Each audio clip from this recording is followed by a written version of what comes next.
Imagine a security guard, mocked by a wealthy crowd for his torn shoes, humiliated as they toss coins at his feet.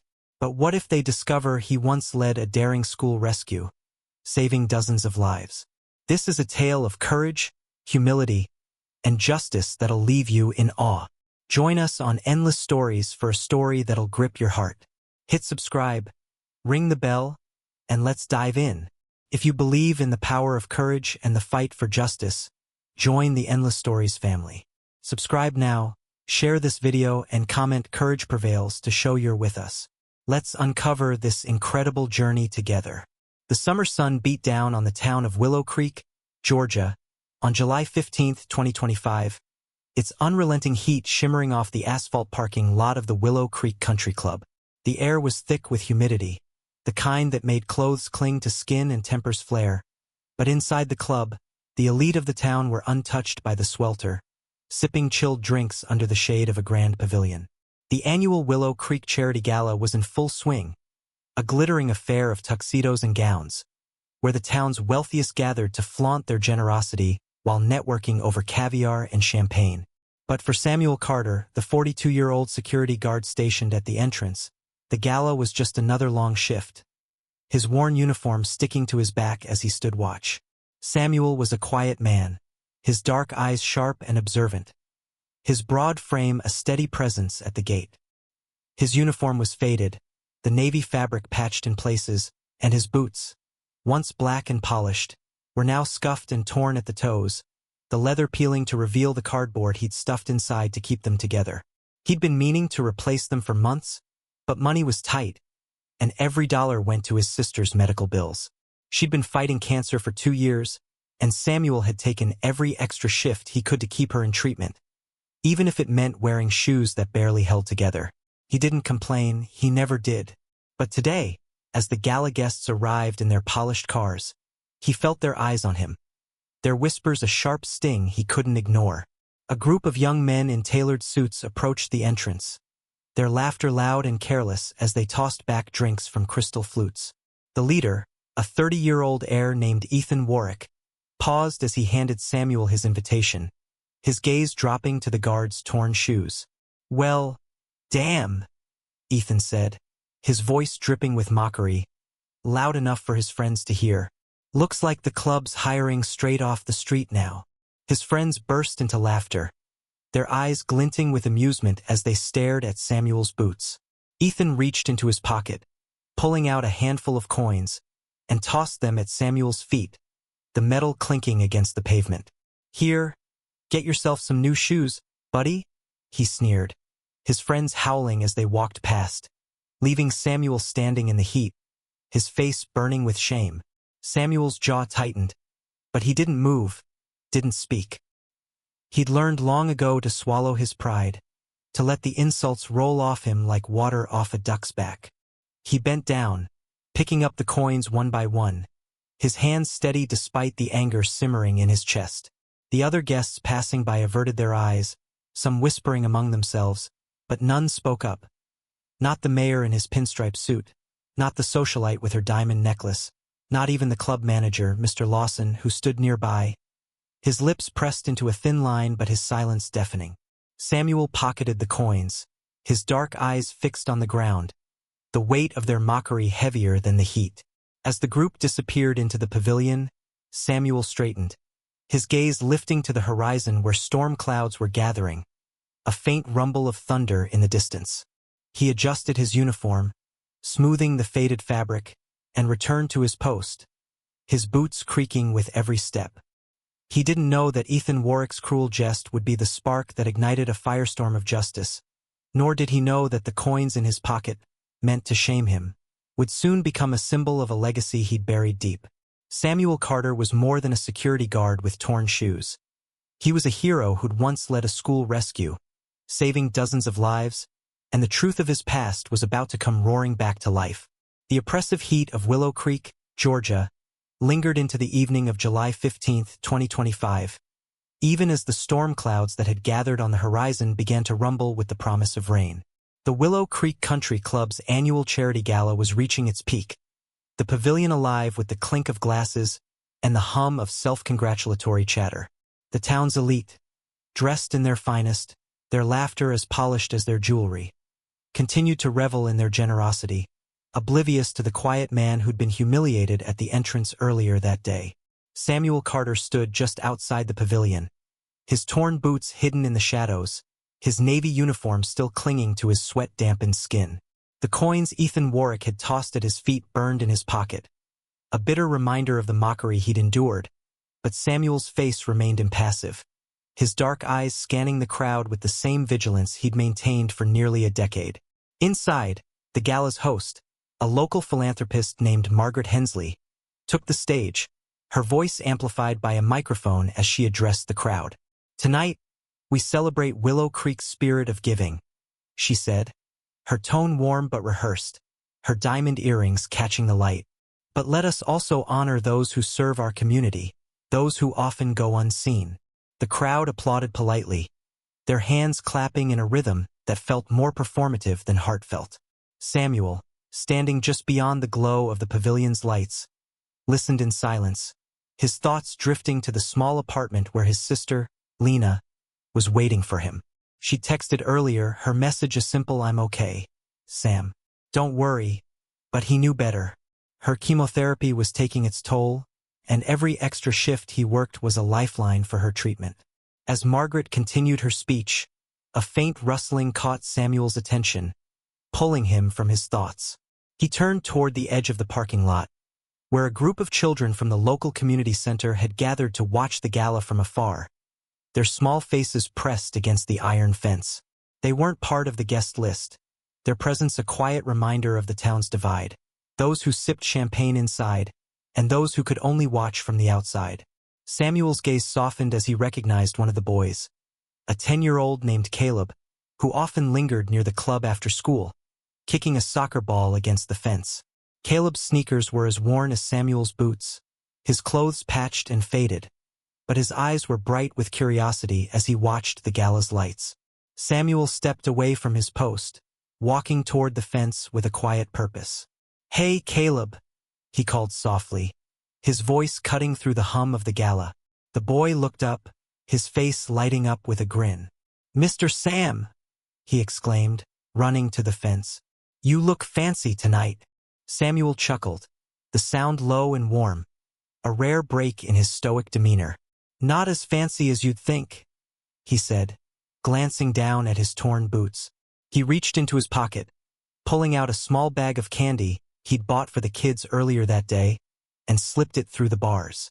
"Don't tell your mom I gave you sugar this late," he said, his tone teasing but kind. Caleb's grin widened as he took the candy, but before he could reply, a sharp voice cut through the air like a whip. "Evans, what are you doing now?" It was Mr. Lawson, the club manager, striding toward them with a scowl on his face. Lawson was a wiry man in his late 40s, his suit impeccable, his temper as short as his patience. He stopped a few feet away, his eyes narrowing as he took in the scene. Samuel at the fence, the children beyond it, the bag of candy in Caleb's hands. "You're supposed to be guarding the entrance, not playing babysitter," he snapped, his voice loud enough to draw the attention of a few gala guests nearby. Samuel straightened, his expression calm but his jaw tight. "Just making sure the kids are okay, sir," he said, his voice steady. "They're not causing any trouble." Lawson's scowl deepened, his gaze flicking to Samuel's torn boots with a flash of disdain. "You're a security guard, not a charity worker," he said, his tone dripping with contempt. "And after that stunt earlier with Warwick's crew, you're on thin ice. Get back to your post now." Samuel nodded, his face impassive, and turned to Caleb with a small, reassuring smile. "Stay safe, kid," he said, before walking back to the entrance, Lawson's glare burning into his back. As Samuel resumed his post, the gala continued, the crowd inside oblivious to the quiet exchange at the fence. But the children beyond the fence whispered among themselves, Caleb clutching the candy bag with a grin as he told his friends about Mr. Sam, the guard who always looked out for them. They didn't know that Samuel Carter was more than a man in a faded uniform, that he'd once led a school rescue, saving dozens of lives in a moment of unimaginable bravery. And they didn't know that the humiliation he'd endured tonight would soon spark a reckoning that would shake Willow Creek to its core, revealing the hero beneath the torn shoes. The air in Willow Creek, Georgia, on the morning of July 16, 2025, was thick with the scent of rain and anticipation. The storm from the previous night leaving the town streets slick and shimmering under the rising sun. The Willow Creek Country Club stood quiet, its pavilion empty after the charity gala, the echoes of laughter and clinking glasses replaced by an uneasy stillness. But beyond the club's gates, the town square was alive with a growing crowd, their murmurs rising like a wave as news vans and camera crews set up along the cobblestone pathways. Word had spread overnight. A viral video, captured by a gala guest, showed Ethan Warwick and his friends mocking Samuel Carter, tossing coins at the security guard's torn shoes, and the clip had ignited a firestorm of outrage on social media. Samuel stood at the edge of the square, his worn jacket pulled tight against the morning chill, his dark eyes scanning the crowd with a mix of unease and resignation. He'd woken to a flood of messages on his cracked phone, notifications piling up from strangers who'd seen the video, their comments a mix of support and fury. Shame on Willow Creek's elite. That guard deserves better. But Samuel wasn't seeking attention. He just wanted to get through the day, to find another job to keep his sister's medical bills paid. He'd slipped out of his rented room above the barbershop, hoping to avoid the spotlight, but the crowd had found him, their voices calling his name as he approached the square. At the center of the gathering stood a group of reporters, their microphones thrust toward a woman in her late 50s, her auburn hair pulled into a tight bun, her face a mask of determination. She was Rachel Bennett, a former journalist who'd once covered a school shooting in Atlanta, and the woman who'd been searching for Samuel Carter for nearly a decade.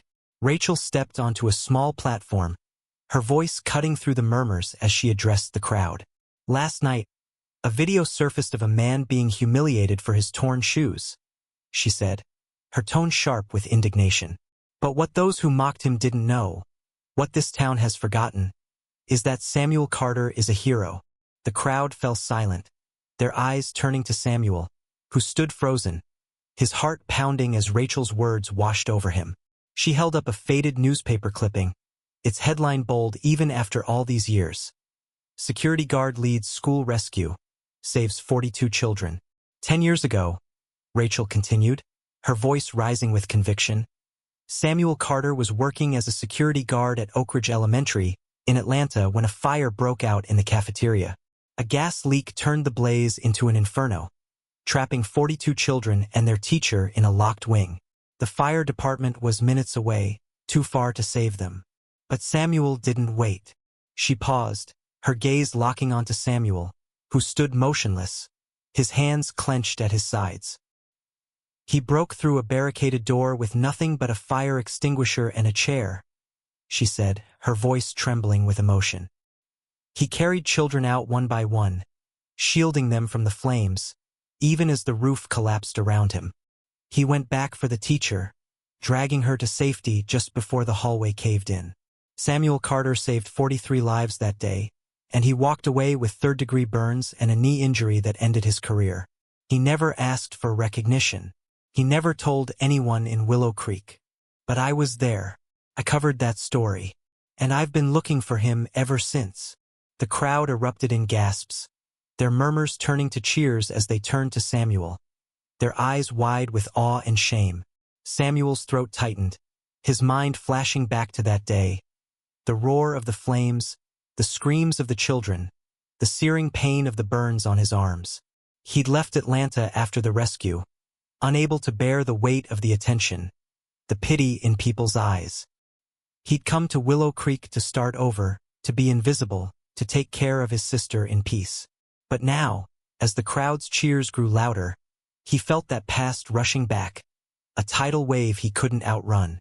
Rachel stepped down from the platform, walking toward Samuel with a determined stride, the newspaper clipping still in her hand. "You're a hero, Samuel," she said, her voice soft but firm as she stopped in front of him. "And it's time this town knew it." She turned to the crowd, raising her voice again. Ethan Warwick and his friends mocked this man for his torn shoes, but those shoes carried him through hell to save lives. They laughed at him, humiliated him. But today we honor him. The crowd roared, their applause a thunderous wave that rolled through the square. But Samuel's gaze dropped to the ground, his hands trembling as the weight of their recognition settled over him. He hadn't wanted this, not the attention, not the praise. All he'd wanted was to do his job, to keep his sister safe, to live quietly. But as the cheers continued, he felt a small hand slip into his, and he looked down to see Caleb, the boy from the gala, standing beside him, his eyes bright with pride. "I knew you were special, Mr. Sam," Caleb said, his voice small but clear. Samuel's heart clenched, and for the first time that morning, he allowed himself a faint, trembling smile. The midday sun cast a fierce glow over Willow Creek, Georgia, on July 16, 2025, its heat amplifying the tension that gripped the town square. The crowd that had gathered to hear Rachel Bennett's revelation about Samuel Carter's heroic past was now a sea of emotion. Some faces etched with awe, others with guilt, as the truth of the security guard's actions a decade ago rippled through the community. Samuel stood at the edge of the square, his worn jacket a stark contrast to the polished suits and dresses around him, his dark eyes glistening with unshed tears as he held Caleb's small hand in his own. The boy's words, "I knew you were special, Mr. Sam," echoed in his mind, a lifeline amidst the storm of attention that had crashed over him. Rachel Bennett, the journalist who'd uncovered Samuel's story, turned to the crowd, her auburn hair catching the sunlight as she raised her voice. "Willow Creek has a chance to right a wrong today," she said, her tone sharp with conviction. Ethan Warwick and his friends mocked Samuel Carter for his torn shoes, but those shoes carried him through flames to save 43 lives. They humiliated him at your gala, your event meant to celebrate charity, and no one spoke up. Today, we demand accountability. The crowd erupted in cheers, their applause a thunderous wave, but their eyes turned toward the gates of the Willow Creek Country Club, where the next act of this reckoning was about to unfold. Inside the club, Ethan Warwick stood in the pavilion with his friends, their laughter from the previous night replaced by a nervous unease. The viral video of their mockery had spread across social media, and now, as news of Samuel's heroism broke, the weight of their actions began to sink in. Ethan, with his tailored suit and smug demeanor, had dismissed the video as just a joke when it first surfaced. But the growing crowd outside the club and the arrival of more news crews told a different story. Mr. Lawson, the club manager, stood nearby, his face pale as he scrolled through his phone. The hashtag Justice for Samuel trending alongside hashtag Boycott Willow Creek Elite. The pavilion doors burst open, and Rachel led the way, followed by a group of local activists and several of the children Samuel had befriended, including Caleb, who clutched a small American flag in his hand. The crowd surged in behind them, their voices a chorus of demands for justice as they marched toward Ethan and his group. Ethan's friends stepped back, their faces a mix of fear and shame, but Ethan stood his ground, his jaw tight as he faced Rachel. "This is ridiculous," he snapped, his voice loud but shaky. "It was a joke. I didn't know who he was. How could I?" Rachel's eyes narrowed, her voice cutting through his excuses like a blade. "You didn't care to know," she said, her tone icy. "You saw a man in torn shoes and decided he was beneath you. You threw coins at him, humiliated him in front of your peers, and laughed while a hero stood in silence. That's not a joke, that's cruelty." The crowd roared in agreement, their cheers punctuated by shouts of, "Shame on you," and "Apologize." Ethan's face flushed red, his hands clenching into fists, but the weight of their judgment was too much to ignore. Samuel stepped forward, his presence a quiet force amidst the chaos, his torn boots creaking on the pavilion floor. "I don't want your apology," he said, his voice steady, his dark eyes locking onto Ethan's. "I don't want your pity. I've spent 10 years trying to forget that day at Oak Ridge. Not because I'm ashamed, but because I didn't do it for recognition. I did it because it was right." He paused, his gaze softening as he looked at Caleb and the other children, who stood watching with wide eyes. "But these kids, these families, they deserve better than to see people like you treat others like they're nothing." The crowd fell silent, their anger giving way to a profound respect as Samuel's words hung in the air. Ethan's shoulders slumped, the fight draining out of him as the reality of his actions sank in. I didn't know," he stammered, his voice barely audible, his eyes dropping to the floor. Rachel stepped forward, her voice firm. "You didn't know because you didn't care to look," she said. "But now you do, and so does Willow Creek."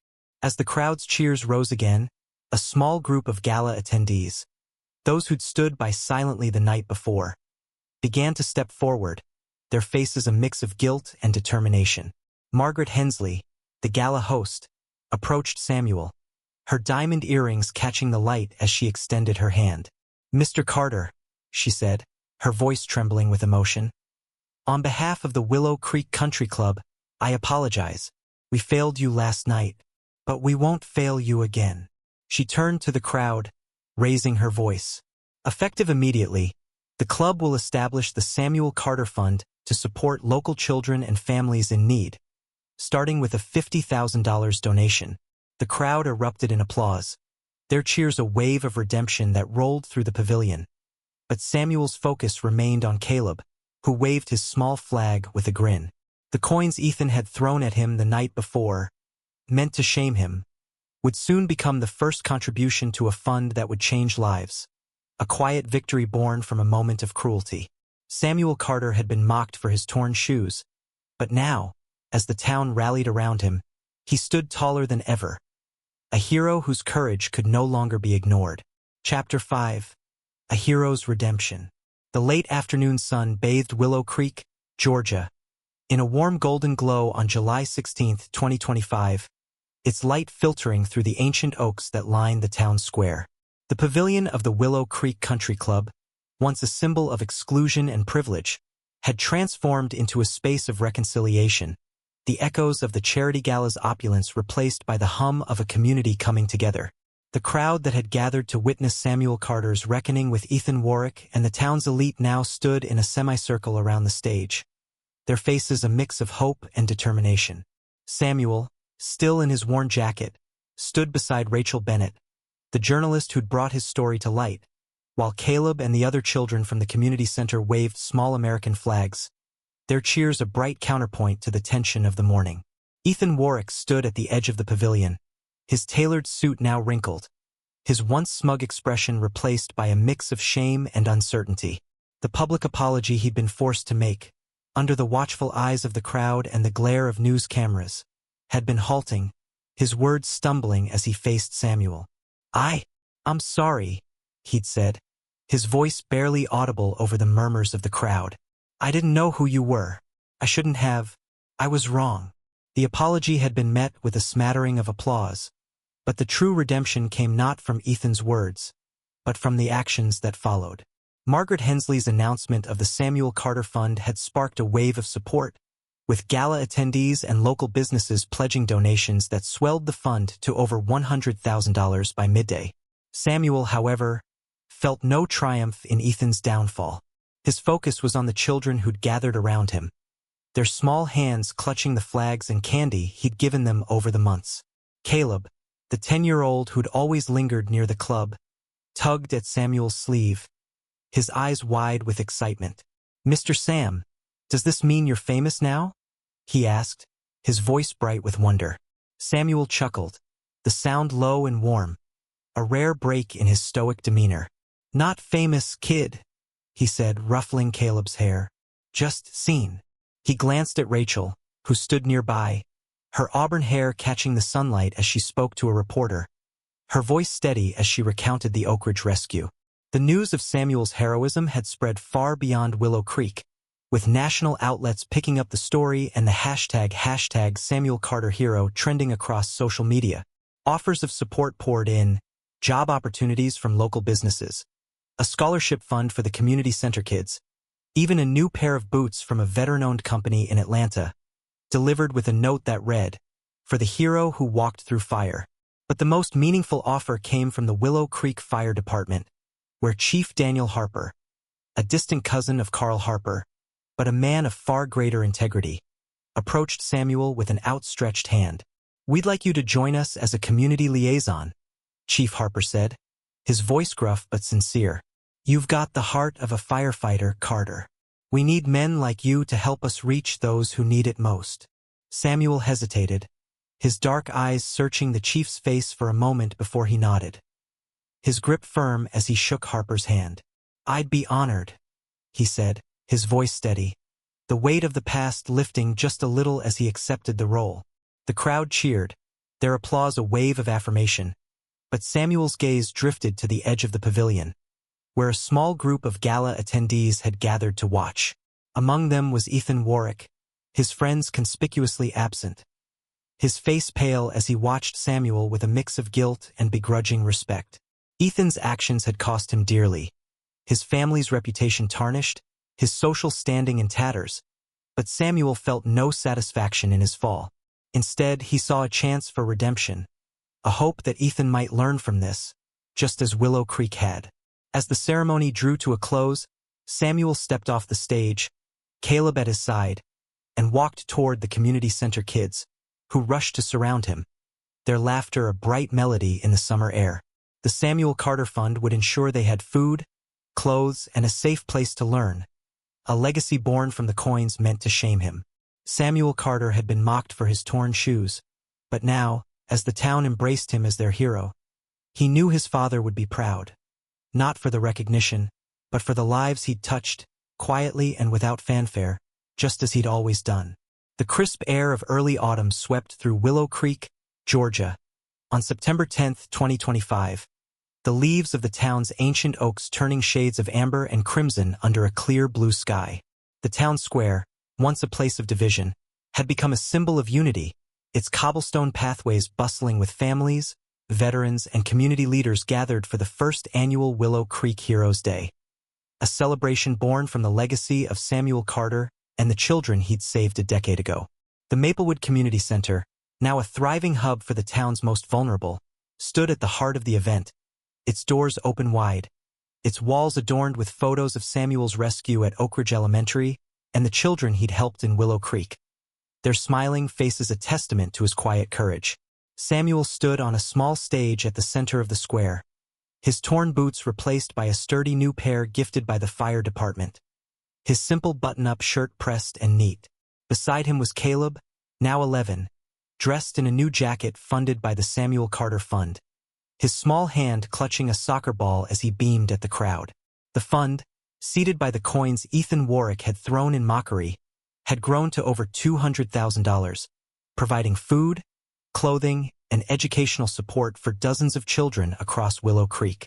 Samuel had taken on his role as community liaison with the fire department, working to ensure no family slipped through the cracks, his steady presence a bridge between the town's past and its future.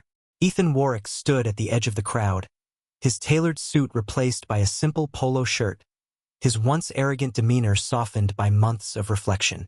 After the public reckoning at the gala, he'd withdrawn from Willow Creek's social scene, his family's name tarnished by his actions. But Samuel had reached out, offering him a chance to volunteer at the community center, and Ethan had accepted, his hands now calloused from painting walls and organizing food drives alongside the same children he'd once ignored. Today, as he watched Samuel on the stage, he felt a quiet respect for the man he'd wronged, a respect that had grown into a determination to be better.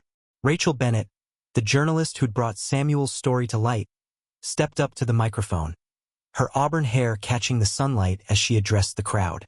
10 years ago, Samuel Carter risked his life to save 43 souls at Oak Ridge Elementary, she said, her voice steady and proud. And 3 months ago, he reminded us what true courage looks like. Not in the flames, but in the quiet acts of kindness he showed every day. Today, we honor him, not just as a hero of the past, but as a leader of our future. The crowd erupted in applause, their cheers a wave of gratitude that rolled through the square, and Samuel bowed his head, his throat tight with emotion. Chief Daniel Harper of the Willow Creek Fire Department took the stage next, presenting Samuel with a plaque engraved with the words, "Samuel Carter, Hero of Willow Creek. This man has shown us what it means to serve," Harper said, his gruff voice softening with pride. "He's not just a hero for what he did at Oak Ridge. He's a hero for what he's doing now, for our town, for our kids. He turned to Samuel, placing a hand on his shoulder. We're proud to have you on our team, Carter. The crowd cheered again, their voices a chorus of support, and Caleb raised his soccer ball in triumph, shouting, "Mr. Sam's the best." As the ceremony drew to a close, Samuel stepped down from the stage, the plaque in his hands, and walked toward the community center, where the children he'd helped ran to greet him, their laughter a bright melody in the autumn air. Ethan approached, his expression hesitant but sincere, and extended a hand. "I've got a long way to go," he said, his voice low, "but I'm trying to make things right. Thank you for giving me a chance." Samuel shook his hand, his dark eyes steady. "We all get a chance to do better," he said, his tone firm but kind. "Start with them." He nodded toward the children, who were now kicking Caleb's soccer ball across the square, their joy a living testament to the change Samuel had inspired.